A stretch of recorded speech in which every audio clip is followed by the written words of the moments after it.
Halo semuanya, Assalamualaikum. Kenalin nama aku Anaski. Nah, pada kesempatan kali ini, aku bakal ngejelasin nih ke kalian apa sih dasar-dasar OOP itu dan hubungannya apa dengan exception handling dalam Java. Nah, tujuan kita untuk mempelajari ini tuh supaya kita dapat mempelajari lebih jauh implementasi Java pada program yang kita bisanya implementasikan pada BlueJ. Nah, biasanya teman-teman kan agak sulit gitu ya kalau misal programnya itu terdapat error dan tiba-tiba kalau setelah error dia nggak memberikan notif apapun gitu. Jadi kayak itu akan mengurangi rasa puas dari pelanggan ataupun user yang menggunakan program kalian ataupun kalian sebagai programmer. Nah, di sini akan saya jelaskan sedikit ya mengenai bagaimana sih implementasi exception handling ini dan apa itu exception handling gitu. Nah, kita akan lanjut dulu membahas tentang apa sih OOP ini gitu. Nah, biasanya kan kita agak bertanya-tanya gitu ya, kira-kira OOP itu apa sih? Nah, OOP itu atau Object Oriented Programming adalah sebuah paradigma pemrograman yang menggunakan konsep objek dan juga kelas untuk membangun program. Nah, dengan OOP ini, kita dapat mempresentasikan dunia nyata ke dalam kode secara lebih struktur. OOP itu bisa dibangun dari empat pilar utama nih. Pertama itu adalah encapsulation, lalu yang kedua inheritance ataupun kayak keturunannya gitu, lalu polymorphism, dan juga abstraction. Nah, setiap pilar empat yang aku sebutin tadi itu bakal ngebantu programmer sebagai kita gini untuk membuat kode yang lebih fleksibel. Nah, dapat digunakan ulang dan juga lebih mudah dikelola dalam jangka panjang gitu.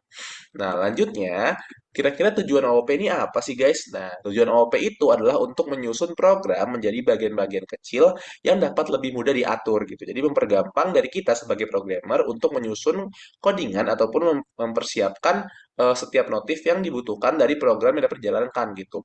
Nah, jadi dengan membagi program menjadi objek-objek yang saling berinteraksi, nanti kita jadi bisa mengurangi duplikasi kode, menyederhanakan proses pengembangan, dan juga mempercepat pemeliharaan aplikasi gitu. Nah, OOP ini sangat cocok. Misalnya nih, kalau kita gunain dalam proyek besar, yang dimana kita membutuhkan kolaborasi tim serta kode yang dapat dikembangkan terus-menerus. Karena semisal nih kita pakai suatu kode yang bakal ada beberapa codingan yang pengulangannya cukup banyak gitu. Itu kan cukup menyusahkan ya bagi kita sebagai programmer, apalagi di mana proyeknya itu bentuknya berkelompok. Khusus banget nih bagi kalian sepertinya mahasiswa gitu. Biasanya kan mahasiswa tuh dari dosennya diberikan project yang dimana kalian harus berkelompok gitu kan. Nah, OOP ini diimplementasikan untuk mempermudah kalian supaya komunikasi antar programmer ataupun antar mahasiswa kalian sebagai mahasiswa IT itu dapat lancar gitu. Jadi setiap codingan yang diimplementasikan tidak dapat error ataupun seenggaknya meminimalisir miskom dari kalian sebagai programmer untuk ngeimplementasiin satu codingan ke codingan yang lainnya begitu. Nah, di sini kita mulai masuk nih, kira-kira apa sih except handling ini atau exception handling gitu. Nah, jadi dalam OOP, salah satu prinsip penting adalah membuat program yang aman dan tangguh gitu kan. Nah, jadi exception handling ini hadir untuk membantu kita untuk mewujudin hal ini dengan cara menangani kesalahan yang mungkin aja bisa terjadi gitu saat programnya berjalan. Nah, semisalnya nih, kita menggunakan blok try catch. Jadi kita tuh bisa mencegah aplikasi langsung berhenti ketika terjadi error dan sebaliknya. Jadi seenggaknya kita sebagai programmer itu memberikan notif ke si user ataupun pengguna supaya mereka tuh tahu kesalahan mereka apa saat error terjadi ataupun seenggaknya walaupun mereka nggak sadar kesalahannya apa, kita memberitahu nih kira-kira error yang kalian lakukan tuh apa sih tuh. Nah, memberikan respons yang terkontrol. Hal ini tuh sangat sejalan dengan filosofi OOP yang mendorong kita untuk membangun kelas dan juga metode yang handal serta mudah digunakan kembali. Nah, di sini kita akan mungkin membahas sedikit gitu ya tentang expression itu apa sih? Karena di sini kita masih belum paham gitu secara jelas itu tuh sebenarnya implementasinya untuk apa aja gitu. Nah, sebenarnya singkatnya tuh eh, ex- exception itu adalah error yang terjadi saat program sedang berjalan gitu. Contoh simpelnya nih, misalnya kita minta user untuk masukin angka, tapi ternyata dia malah masukin huruf gitu. Nah, program itu kan kita bisa aja error gitu kan. Nah, semisal kita nggak masukin exception handling ini, pasti program akan otomatis berhenti tanpa memberitahu notif ataupun memberitahu pemberitahuan ke si user gitu. Jadi orang tuh bingung kan, kok bisa error nih, kenapa gitu. Nah, makanya Java punya fitur untuk try dan juga catch, yang dimana kita tuh bisa menangani error ini, gampangnya kita bisa mencoba, lalu menjalin kode, dan kalau ada error, kita bakal tangkap errornya, biar program nggak berhenti gitu. Nah, kita juga bisa pakai finally buat kode yang mau dijalankan apapun yang terjadi gitu. Nah, biar makin paham, aku bakal coba langsung gitu ya untuk lanjut codingannya supaya kita bisa lebih paham gitu. Nah, di sini aku udah nyiapin BlueJ yang dimana dalamnya itu udah ada isi em, satu kelas yang aku kasih nama exception example. Nah, di sini tuh dapat kita lihat, di sini kita udah make try catch finally, di mana bagian try ini kita berisi kode utama kita, yaitu ambil dua input angka dan lakukan pembagian.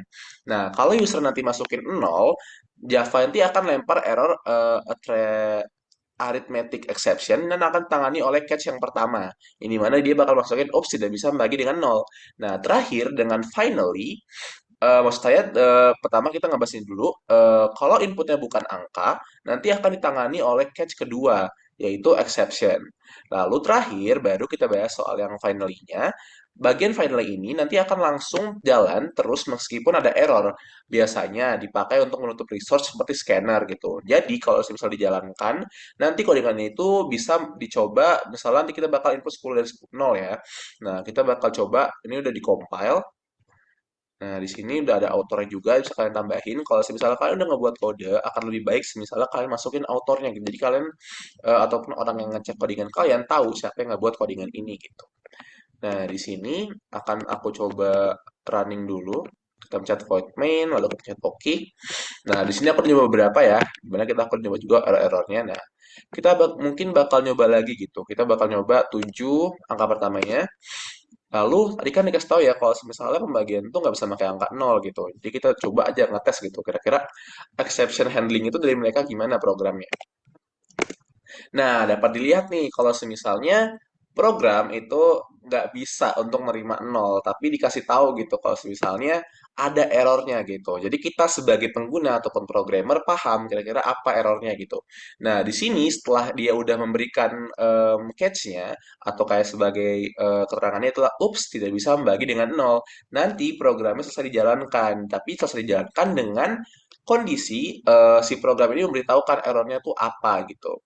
Nah, itu yang pertama ya. Kita akan mencoba untuk yang error kedua. Di sini kita akan keluar dulu, lalu kita klik lagi void main string args. Nah, misalnya di sini kita masukkan angka asal ya 3 misalnya. Lalu kita akan mencoba catch kedua yang dimana catch kedua ini kan adalah mengetes kita akan masukkan angka atau huruf gitu. Misalnya kita masukkan huruf di sini. Nah, dapat dilihat ya, terjadi kesalahan input yang dimana kita dipastikan harus masukkan angka. Nah, jadi program itu paham gitu, ini bukan angka nih, ini huruf gitu. Nah, jadi mereka masukkan exception handlingnya, kita diberikan notif catch yang dimana terjadi kesalahan input, dan kita harus dipastikan kalau kita tuh masukin angka gitu, bukan huruf. Nah, setelah itu program akan saya jalankan dengan note di mana mereka sudah memberikan notif, jadi kita tahu gitu apa gitu masalahnya. Nah, yang ketiga, misalnya nih kita memasukkan finally gitu ya. Kalau kita memasukkan sesuai dengan algoritmanya, misalnya 4 terus dibagi 2 misalnya ya.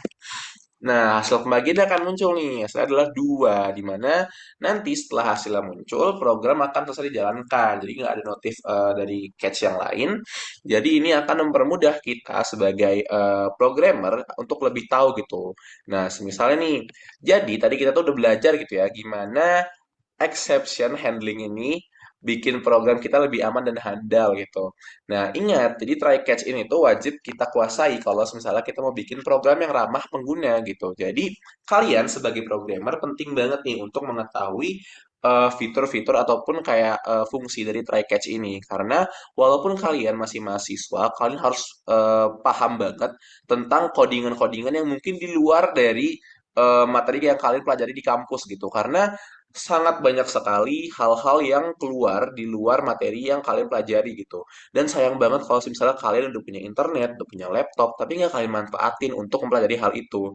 Karena jika kalian memperluas ilmu kalian di luar kampus ataupun di internet gitu, kalian manfaatin banget. Apalagi sekarang gampang banget ya guys, sudah ada chat GPT dan juga beberapa fitur-fitur AI lainnya yang dapat membantu proses belajar kalian gitu. Nah, itu dapat mempermudah kalian ataupun mempertingkat ilmu kalian agar kalian tuh lebih unggul daripada mahasiswa yang lain gitu. Nah, jangan lupa like, share Dan juga infokan ke aku kalau misalnya ada beberapa ada beberapa codingan yang pengen kalian bahas juga.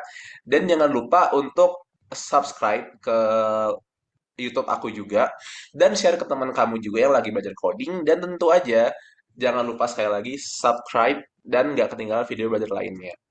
Dan thank you semuanya untuk kalian yang udah nonton video ini.